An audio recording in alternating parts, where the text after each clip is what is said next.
ઉત્તોસણ ગામે ભારે પવન સાથે વરસાદ આવતા ઘરના પતરા તેમજ નળિયા ઉડ્યા। ગઈકાલે સાંજના સમયે અચાનક પવન સાથે વરસાદ આવ્યો હતો, જેમાં ઉત્તોસણ ગામના ખેતરોમાં રહેલા ખેડૂત પરિવારના ઘરના પતરા તેમજ નળિયા ઉડ્યા હતા।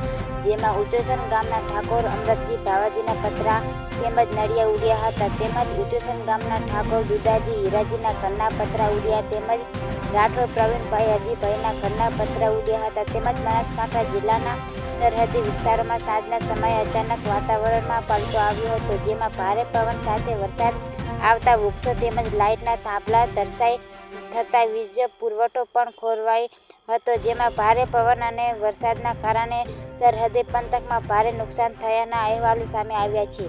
અહેવાલ કિરણ ઠાકોર, બાબર। ઉત્તોસણ ગામના અમરતભાઈ ભાવાભાઈ સેમમાં આજના સુમારે ગઈકાલે વાવાઝોડું આવ્યું એટલે લેવા પતરા બધું નુકસાન કર્યું છે, તો સરકારને વિનંતી કરે તો સહાય આપે। ઠાકોર ગઈકાલે સાંજે ભારે તુફાન આવવાથી અમારા ઘરના સભ્ય પદ્માબેન અમરતભાઈ તેમને પગે ઈજા અને ઘરના નળિયા અને પતરા બધું ઉડાડેલ છે। તેથી સરકારશ્રીને અમારા અપીલ છે કે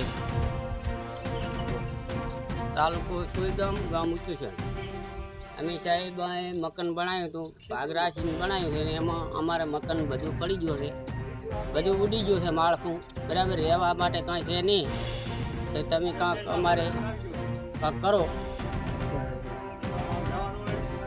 રહેવાનું સાહેબ નહીં, મારું નામ છે દુદાજી હીરાજી, ગામ ઉત્તોસણ, બરાબર। તાલુકો સુઈગામ છે, જિલ્લો બનાસકાંઠા। ને કોઈ છોકરોને અત્યારે આધાર નહીં રહેવાનો, કોઈ બધું બાજરી છે, અનાજ બધું છે, પત્ર બધું ફોડી અને રાહતાળ કરી નાખ્યું, લેબડા બધું પાડી ગયું છે કને। અને અમે નીકળી ગયા છે ઘેરમાં, અંદરથી બહાર નીકળી ગયા છે અને પછી અધેર થઈને અને પાછું ઠોકાડ્યું, એટલે અમે બચી ગયા છે।